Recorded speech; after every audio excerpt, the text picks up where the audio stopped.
sa galas. Pasok. Pasok na kayo. Hindi, ano kasi... Kahit ano kinakain ko. Kahit ano kinakain ni Shat. Nakikita naman kahit ano. Ipukad lang. May mga pogi ba dito ate? Mamaya. Alam ko isulat mo.รอบเดียวจบ Ano ko yung kanin? Nerd sa amin, hindi nila maintindihan yung mga ibang term kasi kami ก่อน ginagamit. ว่าสันตา Tunog เจอกันที่ขับเฮาส์ครับ ชื่อเบลครับแฟนสาว Nakalipas. Idiไหมนี่แหละค่ะ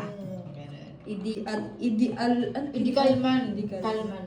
คุณวสันต์ Di ba kahapon, Idi Kalman. คืออะไรต้องฝากที Mantik. ไรนะ Idi เปลี่ยนเป็นคนละคนเลย ว่าหลังจากที่เบลเขากลับบ้าน Wakas ng hapon, ito na bigat ti Malem. รับทราบค่ะ Pag nang... Ba't alam mo? Bakit yung mainom ko ba? กลายไปหมดจริง Ano pa? ๆ ถ้าผลนิติเวชออกเป็นทางตรงกันข้ามกับอุบัติเหตุนะเลขตาม Iba ใช่ไหมไม่เห็นจะมีใครสนใจเลยว่าความจริงคนตายเป็นยังไง Ah, sabali. Sabali. Ano pang yun? ศพ Pag may nasa May una, may ibig sabihin na parang food. dinidescribe mo na siya. Paras lang yan. หมอก็ช่วยส่งเอกสารนิติเวชทั้งหมดเลยได้ไหม Tama na ba? Sige, mag-review ka. Asan dito yung ano? Oh, Narigat? ganyan, ganyan gawin. Ano yung ngayon? Una pala, wala na. คดีนี้ต่อ Ganito ba yung brain mo?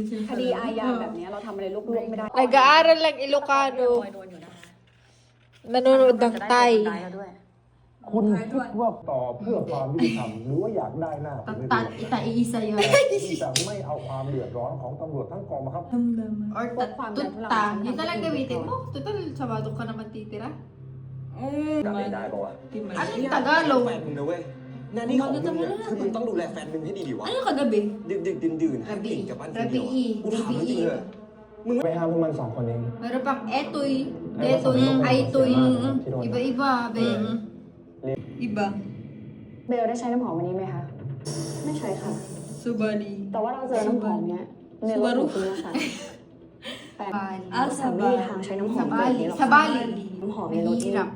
น่าจะเป็นของเพื่อนไงใครดู Narigat. จะโกรธแค้น Ang คุณวสันต์ galing mo talaga! Ang galing mo talaga makaanong kahit sa ไม่รู้ว่า Korean. มีใครบอกคุณตำรวจ ใช่อ่ะ Kung magkano yung CCTV? Ay, for พูดไม่ได้หรอกนะนี่แหละที่ต้องพูดแทนอ่ะงานชนสูตรไปแล้ว ฉันก็ใช้คำศัพท์ที่ยากคุณเขียนว่าอะไรอ่ะ ตายถึงจะมีรอยไหม้เป็นสันฉันเจอเส้นใยที่ใจเนี่ยน่าจะมาเป็นวัสดุแบบนั้นแน่ๆคุณนี่ไม่โคตรเก่ง